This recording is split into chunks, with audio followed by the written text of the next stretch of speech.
Powered by Sports Interaction, Canada Sportsbook.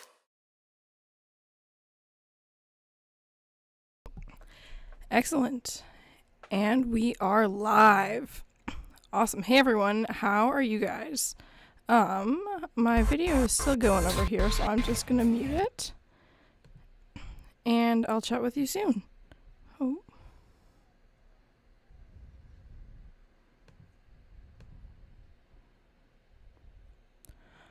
Awesome. All right. I hope you guys can hear me okay. I had some issues just right at the beginning there.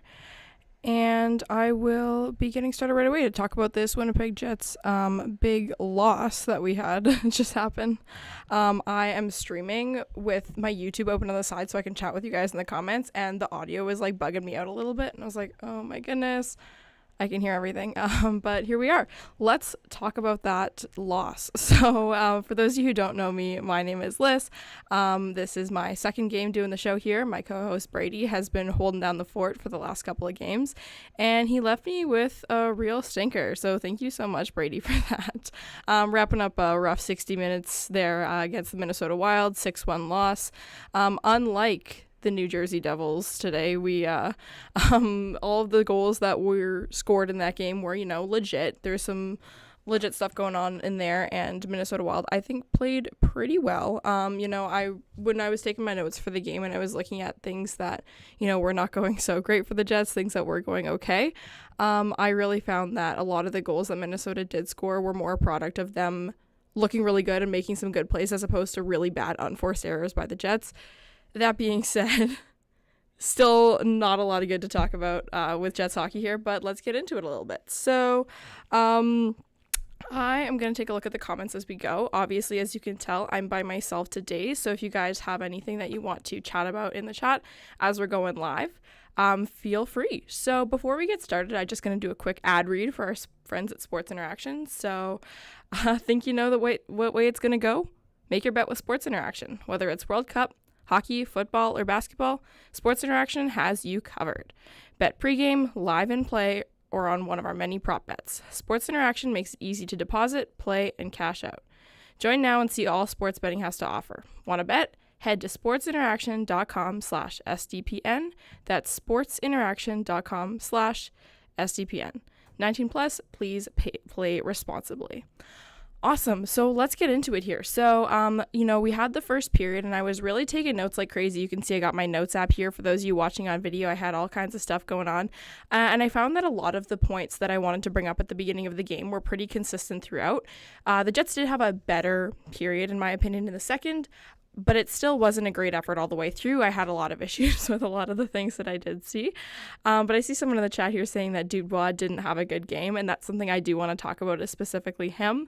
Maybe I didn't think that he was as bad as some others did, but I do have my issues with that guy as an individual, as some of the efforts that I've seen from him in this game in particular. But some things to start off before we get into the specifics of the game.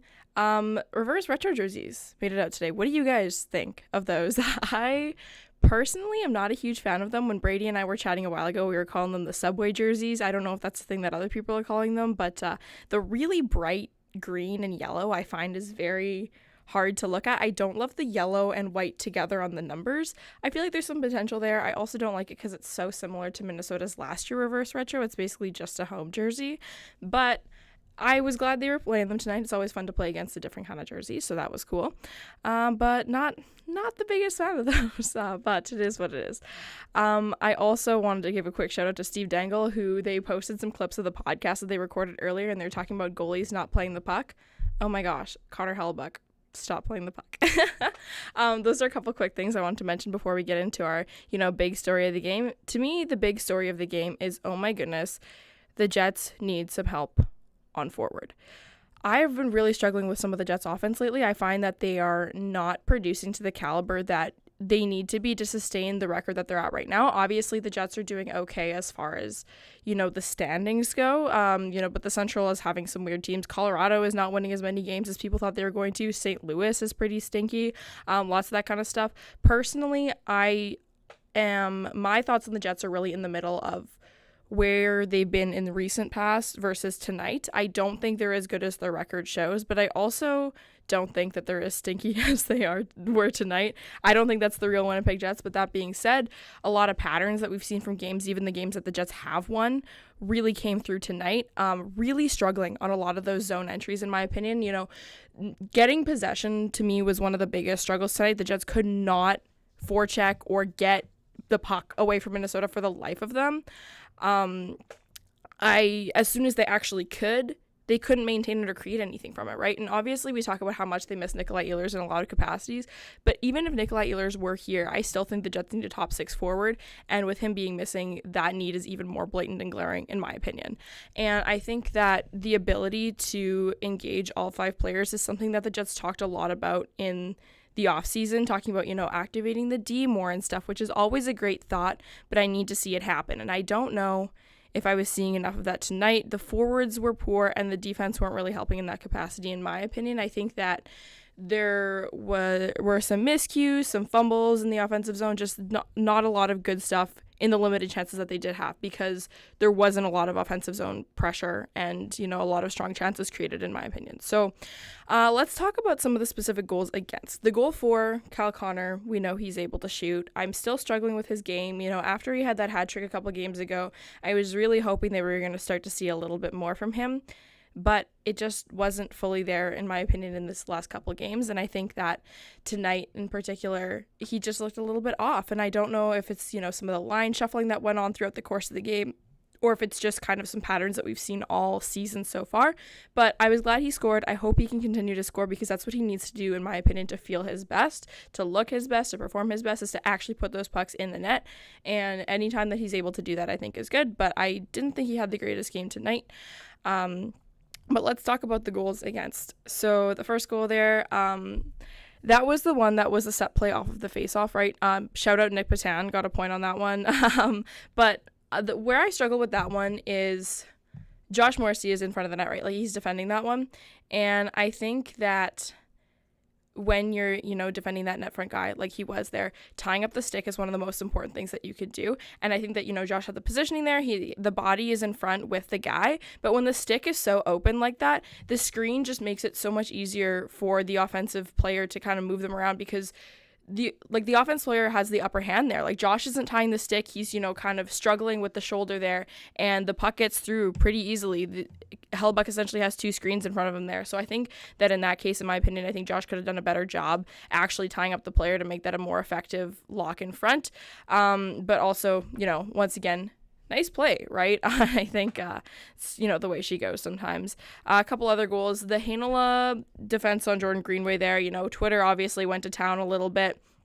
And because, you know, Villi Heinola is Villi Heinola, we like to pick out his holes in his game, right? On Twitter, it seems that way. I don't think that goal is Heinola's fault. I also don't think that goal is Hellbuck's fault or Lowry's fault. I think that that's a really unlucky bounce for the Jets and a really lucky bounce for Minnesota. Obviously, luck is always, you know, quoted with an asterisk in hockey, because, you know, it's not always luck that leads to the maintenance of the possession of the puck and all these different things, right? Like, Minnesota's doing a lot of good in that capacity, but the bounces themselves were pretty lucky. You know, there were some people talking about how Villi didn't tie up his man there. I thought he did. Jordan Greenway wasn't able to get a proper stick on that puck. If he had actually gotten a stick on it, it would have been called back as a high sticking goal, right? Because Villi Heinola had his decent positioning on that. So I don't think that that was his fault in any capacity. I also think Lowry didn't necessarily, you know, not his fault there either. But I think that, you know, a couple of unlucky bounces in that capacity. Couple of other goals tonight, really just an effort of Minnesota's offensive creativity and actually being able to generate some stuff from the possessions that they're able to create for themselves. Kaprizov had some nice goals there, and Marcus Foligno's goal was also very nice. I don't want to, you know, necessarily attribute any one goal to any one defensive miscue by the Jets, but I think that there were some struggles there, and a lot of that comes down to kind of what I brought back as the main story of the game here, which is just that the Jets could not maintain any form of possession whatsoever. So in the chat, someone mentioned Casey with Dubois or Scheif long term. That's something that we've been talking about, I think, as Jets fans for a couple weeks now. Obviously, I'll try anything once with offensive pairings, especially in the top 6 when players are so talented, right? And you're able to, you know, shuffle things around, look for some chemistry.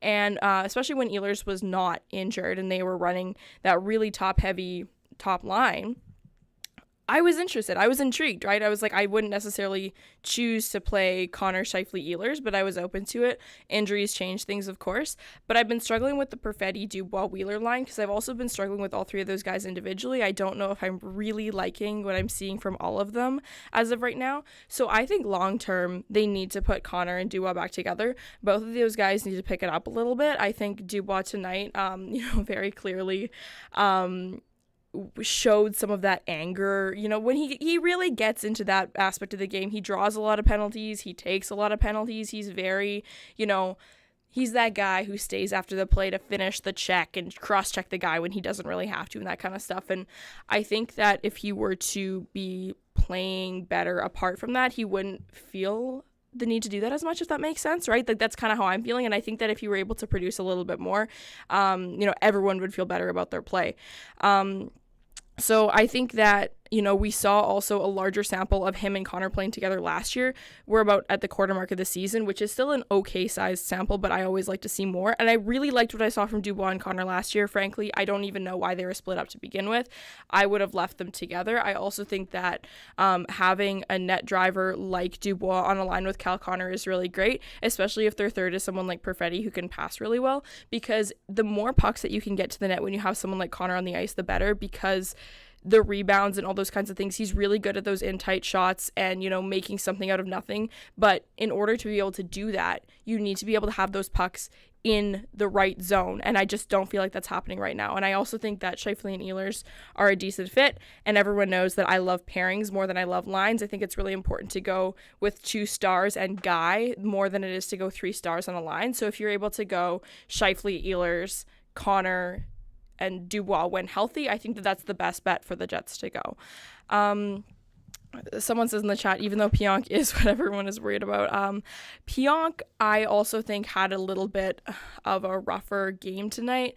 I have just been struggling with him a little bit this season. I think a lot of his plays are high risk, high reward, right? Like, that's kind of what you see when you have those more dynamic defensemen. It tends to be the pattern that you see with their plays. When it looks good, it looks great, but when it looks bad, it's rough. And there are a couple things tonight, even early in the first period, a couple of miscues in the defensive zone that just led to some really awful turnovers. And I think that that's something that needs to be fixed a little bit, especially if he's going to be playing with Morrissey, right? Because if that's supposed to be your first pairing, they need to be doing a little bit better in their defensive zone. If you're looking at things like Money Puck, like, their numbers against tonight were not great. Naturally, when you're playing against that tougher competition, it's bound to happen, but the other team is also playing against tougher competition when they're against our teams and they're not drowning the way that we are, right? So I think it's really important to keep that in mind. And I think that I don't know what the fix is for Neil Pionk. I don't know if it's, more offensive starts, pairing him up with a better partner, something like that. But I just think that there's something off with that guy's game right now. I think the season that the Jets signed him to his long-term contract was a little bit of an outlier,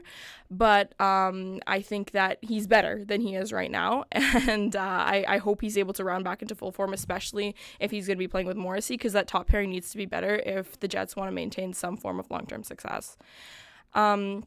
So for those of you who are watching right now, what would you do with the forward lines, right? Like, I want to hear what you guys have to say. I want to chat about that. Definitely, subscribe, like the stream, of course. But if you have thoughts on what particular pairings or, offensive lines you'd be most interested in seeing, I want to hear them, because something just isn't quite clicking with the Jets right now in the offensive zone.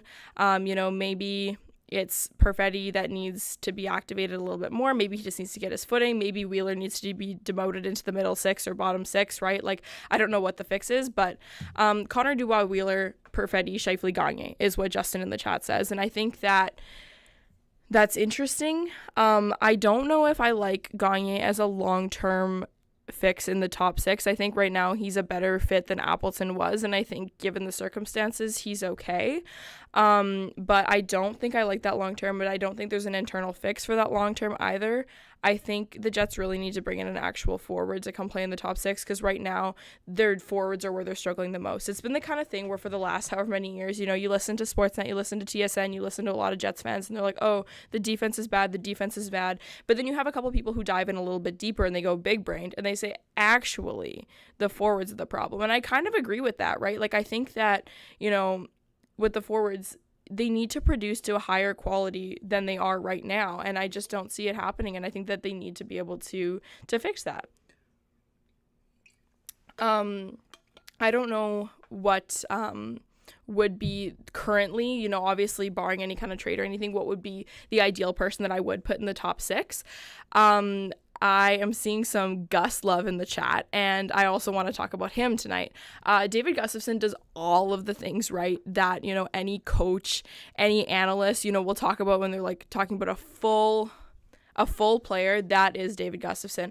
I love watching everything about him. He's the kind of person, if I were, coaching a minor league hockey team, I'd make them watch his tape and be like, look at this guy. Every single time he has a chance to make an impact on the play, he's making the right call. Obviously his line is a little bit of a, not lesser caliber, that's not fair. They're all professional hockey players, right? But it's at a little bit, they're not producing as much, right? Just because they don't have the stars that they need. So it's not like he's scoring a ton of goals or anything like that. But, when it comes to defensive positioning, the ability to jump in and strip someone of the puck as opposed to just collapsing in the middle of, around the hash marks like players often do, which was one thing that I think the Jets really struggled with tonight. Is, not being dynamic enough as defense. Scheifele had a moment when he was on the penalty kill where he sprung in, and, that's where they scored, is because Scheifele was looking for the offense on the PK. I don't always hate that, but you got to do it at the right time, and someone like David Gustafsson does a fantastic job of that, of reading properly when to jump up and pinch up and grab that puck and make that exit, as opposed to when to collapse, because if you collapse every time, you're never going to get that puck back, right? And that's what all the chances come from. So, and I think that, when you talk about players like that, I'm not saying that David Gustafsson is the best Winnipeg Jet. I'm not saying that he needs to be on the second line or the first line or anything like that. But cap efficiency is a real thing. And you need players in your lineup that are going to produce the kind of impact that you need. And what they need from someone like David Gustafsson, who's making as much money as he does, is to go on the ice and just give up more than you create more than you give up. And he does that every single time he gets on the ice. Dave Smith says Gus is Lowry at a third of the cost. And that's 100% correct, right? I love Adam Lowry. I think he's a great person. I think he adds a lot to the team in the sense of, my least favorite word, and everyone who's, listening right now, have a drink, the intangibles, right? I think Adam Lowry is a good guy. I think he's a team player, all that kind of stuff. But if I'm spending $3.5 million on a guy, he needs to create more than Adam Lowry does. And, I think the best teams, they fill up that bottom 6 with players who just generate a little bit more cap efficiency. You're able to, utilize your $10 million players when you're not wrapping up all that cap in your bottom 6. And I don't dislike Adam Lowry, but I think someone like David Gustafsson is a better long-term solution to an effective bottom 6. I think that Harkins had an interesting game. Someone brought him up in the chat here. I think that he was okay. Jansen Harkins, I think, really needed that stint he had with the Manitoba Moose. I think that, when it comes to someone like him, when it comes to someone like Mikey Eyssimont, a thing that a lot of people always talk about is how hard they work. I struggle with that sometimes because to me, hard work isn't enough to warrant an NHL lineup. Are you good at hockey or not? And I think that was what I was struggling with Jansen Harkins before, because anytime you talk to someone about him, and if someone was defending him, they'd be like, he works really hard. He's got a lot of go in him. He's got a lot of fire. It's like, okay, but how is that reflected in what he's actually producing? You don't get to stack that on top of what he's already doing. If he's got 0 goals and he's got, his whatever stat you want to look at is poor, you can't be like, oh, but it's fine because he works hard, because that hard work isn't resulting in anything. So that's never been enough for me. But I think that as, he went down for that stint with the Moose, and now that he's back, I think he looks a lot better. I think he needed that, and I'm happy with him on that capacity. Same thing with Mikey Eyssimont. When some injuries resolve themselves, I don't even know if he's going to be taken out at this point. I think that he's starting to prove that he belongs here. He's someone that works hard but also is effective, and I think that that's the kind of thing that has to go hand in hand. Lots of players have the natural ability to be effective, but if you're not working hard enough, that's not enough for me. But if you're working hard and you don't have that natural ability, that's also not enough. It's got to be a mutual thing, right? Those things they have to coexist. So I think it's really important. Julian in the chat says, I think it comes from having a better offensive vision while being solid defensively and strong on the puck. And I fully agree with that. I think the whole concept of being solid defensively is so important, because players need to understand that being solid defensively doesn't mean you collapse and you just get, hemmed in every time you're in your own zone, but actually the ability to create possession out of those defensive plays that you have to make and stuff like that. And I think that our third and fourth lines have been better at that lately. You know, whenever I see offensive chances, and it's always the, you know, third, fourth line, you're like, ugh, I wish it was, you know, a line with better scorers that had that chance and stuff like that, right? And I think it's the kind of thing that you need to think about. It's like, why did that line get that chance, though? It's because they were able to generate it, because they were able to produce a little bit more when they didn't have the puck and they were able to get that puck back, right? So looking into, you know, next games and things like that, I think it's going to be really important for the Jets to capitalize on their special teams. And I thought their penalty kill was okay tonight. Like, penalty kill is something I always struggle with evaluating. I don't think it's my strongest suit, but I think that the players they have playing the penalty kill right now, I don't like Neil Pionk on the penalty kill. I don't think that that's a long-term sustainable plan to put him there. I understand that he's one of their better defensemen, so I think that you know, people always assume that if he's one of your better defensemen, if he's paid more, then he must play in all situations, and I don't fully agree with that. You know, people have their specialties, and I don't think that that's one of his. But I'd like to see a little bit more puck movement and puck creativity on the power play, because, you know, the Jets do have some scoring ability, and they have a couple defensemen who can quarterback a power play decently well. I think that there's got to be some more capitalization of that there for sure. You know, I think that Villi, I can't believe that I barely talked about him yet. I was sitting here and I literally have, for those of you who are watching, my Villi water bottle with me right now. Like, everyone knows Villi is like my favorite player. So tonight and, you know, last game, I thought I saw a decently similar game from him in the sense that there wasn't a lot to talk about, which to me is a good thing when it comes to a player like Villi who, similarly to Neil Pionk in very different ways, is a high-risk, high-reward player, right? So you often notice him because he produces a lot of really dynamic and exciting things, but in turn, sometimes his mistakes can be a little bit more noticeable because, you know, there's a little bit more jumping up on the play, there's a little bit more net front aggression that could result in, you know, some form of, you know, penalty or something like that, you know, right? So me not noticing him, to me, is not the worst thing in the world. So I'm just going to quickly pull up his time on ice tonight, just because I am a little bit curious. I know there was a little bit of benching at the end of the game. From what I heard, it sounds like Perfetti might have gotten the short end of the stick at the end of the game there, which I find interesting because I don't think he played any worse than any of his line mates, you know, particularly Dubois and Wheeler. But if I look on the time on ice here, it says Villi played 13 minutes tonight, which, all things considered, you know, it is what it is. It's not that bad. For reference, Dylan Sandberg only played 15, right? But then you have Neil Pionk playing 22 minutes. You have Josh Morrissey playing 21, right? So the distribution's not fully there, but with any team, you know, you obviously front load your top guys a little bit. But I think for a 13-minute game, I was okay with how Villi played.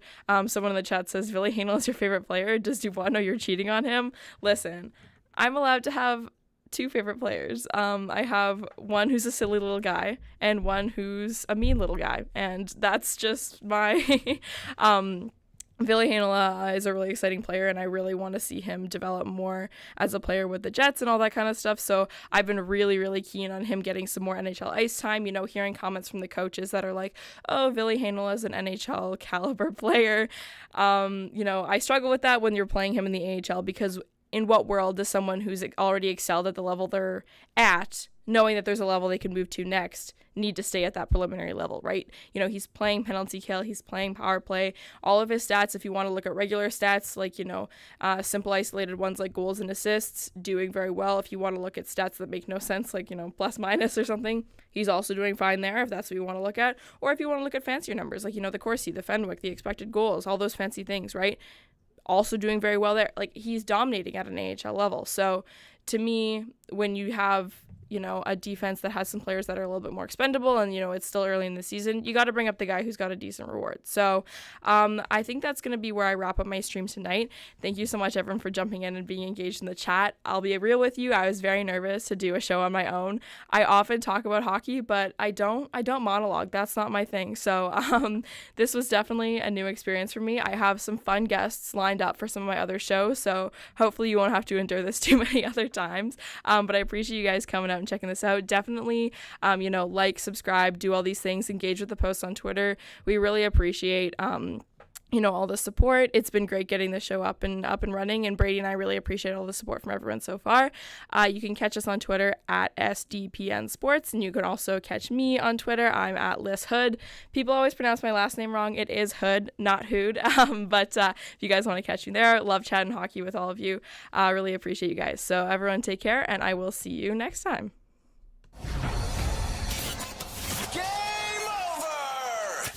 Powered by Sports Interaction, Canada Sportsbook.